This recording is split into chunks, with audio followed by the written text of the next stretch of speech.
নমস্কার, আমি নিমাই আচার্য। আমার সামনে যে গাছটি দেখছেন এটি হচ্ছে বাঁশ গাছ। এই বাঁশ গাছের ছাল মানে খোল দিয়ে আপনি বশীকরণ ক্রিয়াটি করতে পারেন। আপনার প্রেমিক বা প্রেমিকাকে ফেরানোর জন্য, মনের মানুষকে চিরজীবনের জন্য বশীকরণ করে আপনার কাছে রাখার জন্য। যদি সে আপনাকে সমস্ত জায়গা থেকে ব্লক করে রাখে, আপনাকে আর পাত্তা না দেয়, যদি আপনার সঙ্গে দেখা না করতে চায়, অবশ্যই এই টোটকাটি করলে রাধাকৃষ্ণের মতো প্রেম ভালোবাসা আপনাদের লাইফেও তৈরি হবে। কি করতে হবে?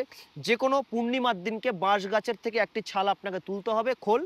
তার উপরে আপনাকে কাজল দ্বারা আপনার নাম এবং পার্টনারের নাম লিখতে হবে।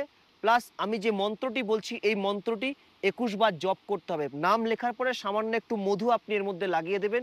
মধু লাগিয়ে মন্ত্রটি জপ করবেন। মন্ত্র ওম রক্ত চামুণ্ডে অমুক মে বসমানায় কুরু কুরু সহা।